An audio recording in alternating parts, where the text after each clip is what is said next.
Today I'll be talking about this painting by Eva Gonzalez, The Full-Length Mirror, which depicts this young woman looking in front of this full-length mirror at her reflection. Why do artists so often depict young women looking in mirrors? So first of all, I want to talk about the artist herself, Eva Gonzalez, who was one of the most important artists in France in the late 19th century. She died very young. She was only 36 when she died in 1883. To some extent, that affected her subsequent reputation and obviously her career. We can only guess at how her career would have progressed if she had lived for longer. Gonzalez came from a cultured and well-off background. Her father was a writer and publisher, and her mother was a musician. As was quite normal with families at this time, her mother would have taken charge of her early education, and this would have included drawing. And her parents held soirées in Paris, which were attended by artists and writers of the day, and her drawings were shown at one of these soirées, and she was encouraged to take her art further. But this was not obvious for women at that time in France. So the main state art school, the École des Beaux-Arts, was barred for women until 1897. But they did have other choices, and one of those was to join an atelier or studio which took women only or catered for women. Eva Gonzalez joined the studio of this very famous artist called Charles Chaplin. His studio was literally for women only. Unusually at that time, he catered for life drawing or life painting. So at 7 o'clock in the morning, he held classes which women were allowed to join if they wanted. And obviously this early time was so that if you didn't want to join such a class, you could avoid it. Eva Gonzalez became the pupil of Manet in 1869, early 1869, and this was a private arrangement. This was another way in which women could to learn art at that time. They made these private arrangements. And later that year, Manet began this extraordinary portrait of her. This was exhibited at the 1870 Salon, which was the same salon at which Eva Gonzalez made her debut with 3 figure paintings. And even though Gonzalez presented herself at the Salon as a pupil of Charles Chaplin, people knew that she was the pupil of Manet by this point. The portrait was quite roundly criticised, which was a different reaction from the ones to her own paintings. Gonzalez and Manet, even though she ceased to be his pupil at some point in the 1870s, they continued their relationship right through into 1883. And it became less a relationship of pupil and teacher and more one on an equal footing. Manet died in early 1883, and a couple of weeks later, Gonzalez died. And astoundingly, people remarked in the press how she died of a broken heart because of Manet's death, when in actual fact she died from the results of childbirth. So Manet's portrait is magnificent and yet problematic. So he depicts Gonzalez seated at her easel wearing this impossible white dress, and she's painting a floral still life. At this point, Gonzalez had never painted any flowers. It's difficult for a woman to be depicted painting flowers at this time when it was felt broadly that flowers were a suitable subject for them because their talents were felt to be lesser than those of men. Opportunities in art education were restricted for women at this time, but also opportunities in the kind of subject matter that they could treat were restricted for reasons of propriety. So unlike many of the Impressionist painters who could depict café concert and the interiors of particular cafes and nightclubs, artists such as Gonzalez and also Berthe Morisot were not able to do this. They could paint in exteriors, they could paint parks, people boating. They could also hire models which had to be vetted because there could be problems hiring a professional model. But they also relied very much on using their own family as models. And Gonzalez used her sister Jeanne throughout her life. These kind of works where she depicts her sister in these very, very quiet, still interiors became her hallmark.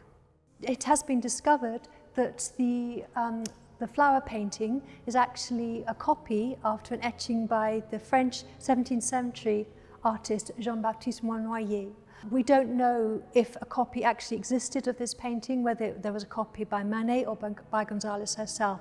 But Manet is also surrounding her with flowers. So there's the picture on the easel, which is tied, as you can see, it's already framed, it's already finished, and it's tied to the easel with this beautiful blue scarf. There's also this white peony at the bottom by the hem of her skirt. And this can be read as Manet's signature because it's an actual quotation from still lifes that he was painting in the 1860s. The fact that the painting on the easel is finished and framed is also problematic, because why would Gonzalez be painting a picture that's already been finished? What is it to do with her? But the other point to make about this picture is that Manet is presenting her as a progeny of 18th century women artists, such as Vigée-Lebrun, who painted their self-portraits in exactly this manner, seated at an easel, wearing their most beautiful clothes, because in that way they were proclaiming their own success, and in the midst of painting. So they would show themselves at their easel, turning to look at the spectator.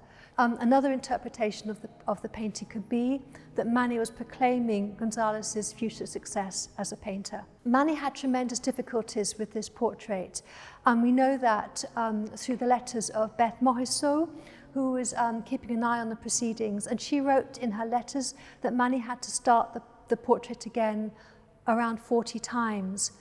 This was actually not uncommon for Manet. He was very dissatisfied with his work, and there are countless tales of him starting portraits again. He would, at the end of each day, he would scrape off what he'd painted, and the next day he would have to start again.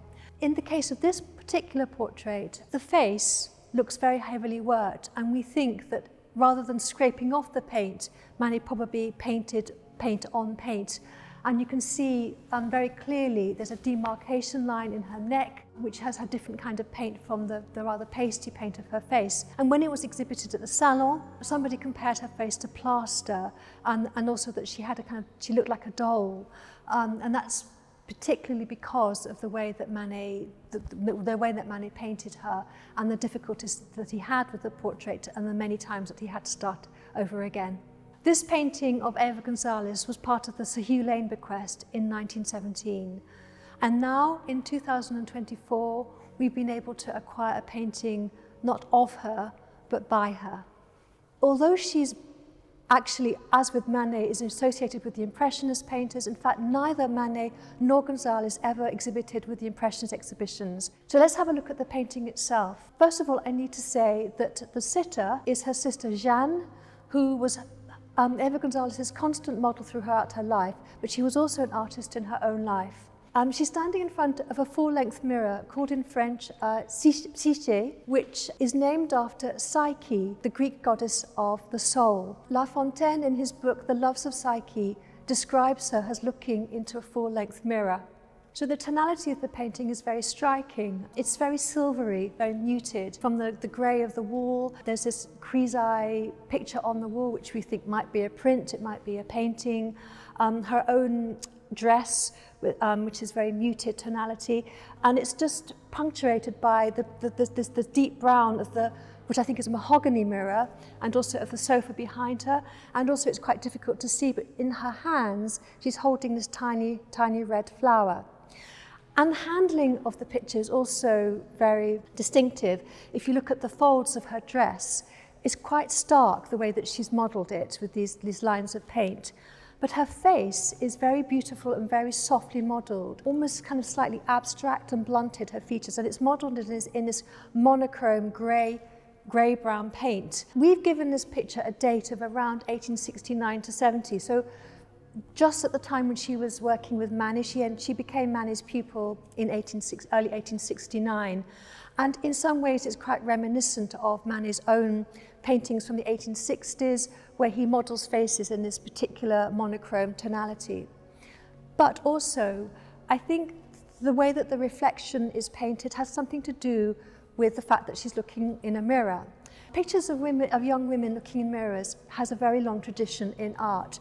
And I wanted to name an example also in the gallery's collection, the painting by Velázquez, the Rokeby Venus, which shows the goddess Venus, the goddess of beauty, lying on her bed, naked, looking into a mirror which is held by Cupid. This iconography of Venus showing herself in an intimate moment, looking into the mirror, was a great tradition. And it was also one that a lot of the Impressionist artists painted. Eva Gonzalez's fellow artist, Berthe Morisot, who did exhibit with the Impressionists, painted quite a number of pictures of young women in intimate, private interiors, looking at themselves in mirrors, often full-length ones like this one. In her pictures of women in mirrors, she wouldn't paint the features at all. The features would be left unworked, which I think is quite interesting for if you think about reflections in mirrors. And I think that the very soft reflection here is Gonzalez's way of showing that this is a reflection that you're seeing, not the face itself. But unlike Gonzalez's picture, they're often shown half-dressed. They're in the middle of getting dressed, so they're shown in their petticoats or their chemise, and they're showing themselves, looking at themselves, in a kind of self-appraising themselves in the mirror. And I think this is a very different kind of depiction because she's fully dressed, this young woman. And I think there's none of the sense of vanity or voyeurism that you often get with other paintings of young women looking into mirrors. I think she's looking at herself, she's kind of self-appraising herself. Perhaps she's about to go out and she's steadying herself before she faces the world. If you're interested in finding out more about art history, click here or here and subscribe to our channel. Thank you very much for watching, and we'll see you next time.